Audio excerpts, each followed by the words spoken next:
고려 유학의 발달 보도록 할게. 유학의 발달 파트는 일단 고려 문화잖아. 그래서 고려 문화는 일단 시기 구분이 중요해. 그래서 기본적으로 유학도 이제 고려 부신정변을 기준으로 해서 그 전을 이제 고려의 뭐라 그러지? 전기라고 하고 그 후를 고려의 뭐라 그러지? 후기라고 하잖아. 그 중에서 이제 전기를 다시 고려 초기 그리고 고려 중기로 나누고 여기는 무신 집권기 여기는 원 간섭기 여기는 말기로 나누는데 이 각각의 시기에서 어떻게 유학이 발달했는가 요 특징을 이제 보는 것이 좀 중요하다라고 할 수가 있어.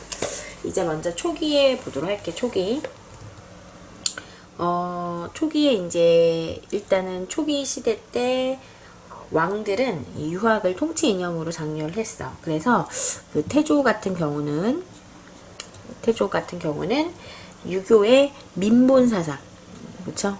백성이 근본이다라고 하는 사상을 바탕으로 해서 이제 취민 유도. 이건 이제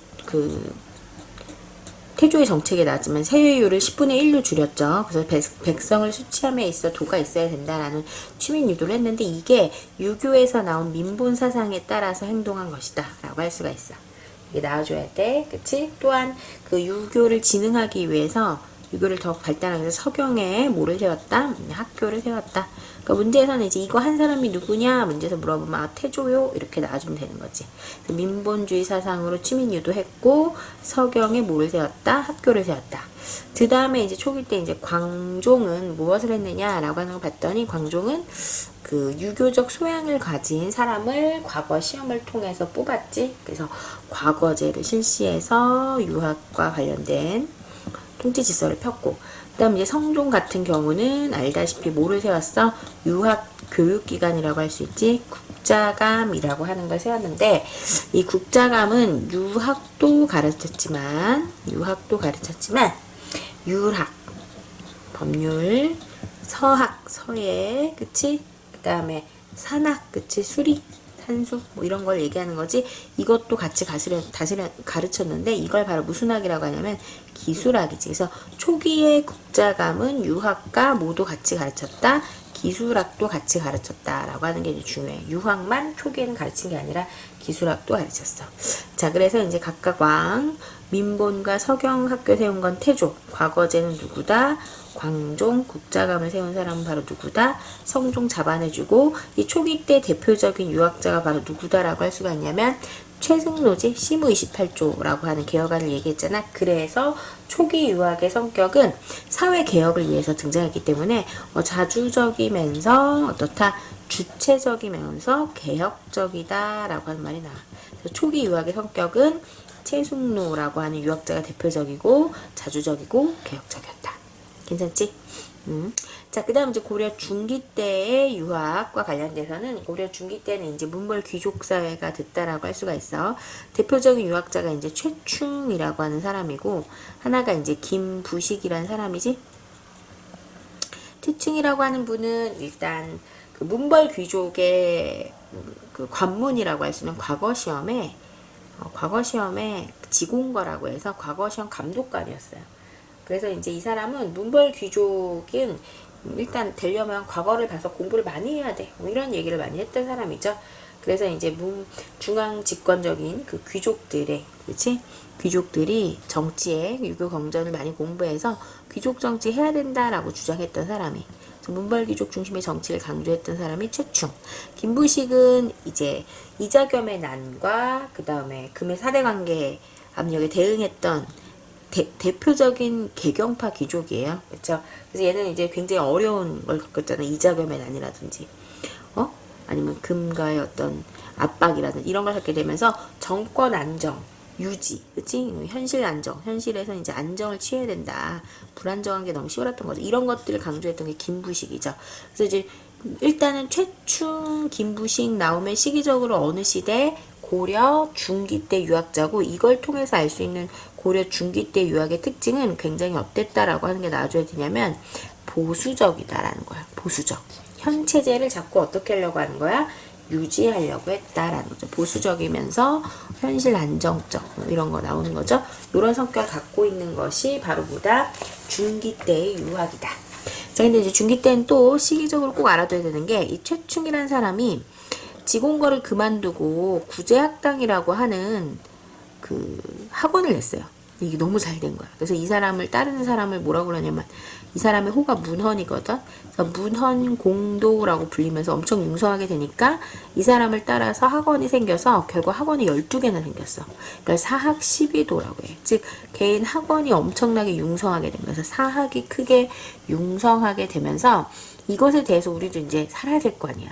그래서 예종 때 이 사학 말고 우리 누구 살아야 돼? 국가학교, 이걸 관학이라고 하죠. 이 관학도 다시 살리려고 하는 관학진흥책이 나왔어.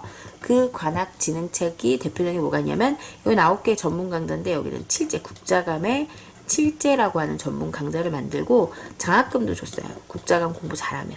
이걸 양형고라고 하는 걸 두어서 장학금을 주었다라고 하는 게 나오죠. 요게 이제 중기 때 유학의 특징이에요. 중기 때 유학자 대표적인 사람은 최충, 김부식이고 뭐가 융성했다. 사학이 융성해서 이것에 대항해서 관학진흥책, 그쵸? 관학진흥책 칠제와 뭐가 있었다? 양형고가 있었다. 요거 칠제 양형고 나오면 고려 언제? 그쵸? 중기 잊으시면 안 되겠어요. 그쵸? 그러다가 무신집권기 때 유학은 쇠퇴하게 됐다가 원나라 간섭기 때 드디어 또 이제 새로운 학문인 신유학이라고 하죠. 성리학이 들어오게 됩니다. 성리학이. 그래서 원나라 간섭기 때 성리학이 들어오게 돼요. 성리학. 자, 성리학은 인간의 본성과 우주의 이치를 연구했던 학문으로 충렬왕 때 처음에 이제 안양에 의해서 전래가 된 거죠. 그래서 전래는 안양에 의해서 된 거고요. 그 다음 나오는 왕이 충선왕 때 이재현이란 사람이 원나라 유학 갔다가 만권당이라고 원나라 이제 도서관 같은 데가 있는데 거기서 학자들을 만나서 교류를 해서 이제 성리학을 배워가 돌아와서 성균관에서 이색이라고 하는 사람이 제자가 되고 이 사람이 바로 이제 정도전, 정몽주와 같은 신진 사대부를 양성합니다. 그래서 나와주셔야 돼요. 그쵸? 신진 사대부의 사상적 기반은 바로 뭐다? 성리학이다. 그치? 근데 이제 이 성리학이 굉장히 충성, 효도 이런 걸 굉장히 강조했던 학문이에요. 그래서 이제 실천적 학문이다라고 얘기하고 실제로 이제 실천을 시키기 위해서 주자가 성리학을 만든 사람이 주자인데 집에서 지켜야 하는 예법 이런 주자가래라고 하는 책도 얘네가 보급하고 소학이라고 해서 유학 기본 교양서예요. 이런 소학이라고 하는 주자가래나 소학 등을 만들어서 사람들한테 전파해서 유학 자체가 굉장히 실천적으로 됐던 거. 그쵸? 형이상학적이 아니라는 거야. 뭔가 형체가 없이 뭔가 이상적인 그런 게 아니라 실천적인 학문으로 발달한 것이 바로 언제? 고려 원간섭기 이후. 그쵸? 바로 고려 말기의 상황이에요. 그래서 성리학이라고 하는 게 원간섭기 때 전래가 됐는데 처음 전래한 건 안양, 만권당에서 교류한 게 이재영, 그의 제자로 신진사대부 경제적 기반이 됐고 성격은 어떻다? 실천적이다 라고 하는 것까지 봤어요. 그쵸? 자, 이것이 이제 유학의 발달인데 요거 한번 그러니까 이렇게 가려서 한번 외워볼게. 태조가 민본을 바탕으로 해서 취민유도했고 서경이 학교 세웠죠. 과거제 했던 사람은 광종이고 국자감은 성종이죠. 그쵸? 그리고 초기 때 유학자는 최승로고 이걸 통해서 초기 때 유학의 성격은 자주적이고 개혁적이다. 중기 때는 귀족 정치 주장했던 게 최충이고 이자겸의 난가 그리고 금의 사대 관계를 겪었던 사람이 김부식으로 현실 안정적인 정치를 추지했던 사람들이고 그래서 중기 때의 유학의 성격은 보수적이죠. 또한 중기 때는 뭐가 크게 융성했어? 사학이 융성했는데 이것에 대한 관학진흥책으로 칠제와 뭐가 있다? 양형고가 있다. 그쵸? 자, 그리고 이제 성리학 충렬왕 때 처음 전래된 건 안양이고, 충선왕 땐 이재현이 망관당에서 공부해서 결국 신진사대배 사대적 됐는데, 이때 실천적인 학문이 되고 뭘 보급했다? 주자가래와 소학을 보급했다라고 하는 거 나오셔야 돼요. 태조 때 민본주의 취민유도 했고, 서경의 학교세였고, 과거제는 강종, 국자감은 성종, 자주적, 개혁적, 최승로, 초기 때 최승로, 중기 때는 귀족 정치했던 사람이 최충, 현실 안정 추구했던 사람이 김부식으로, 그래서 굉장히 보수적이었다. 저 문헌공도와 같이 사학의 융선에서 관악 진급으로 칠제와 양형고가 있었다.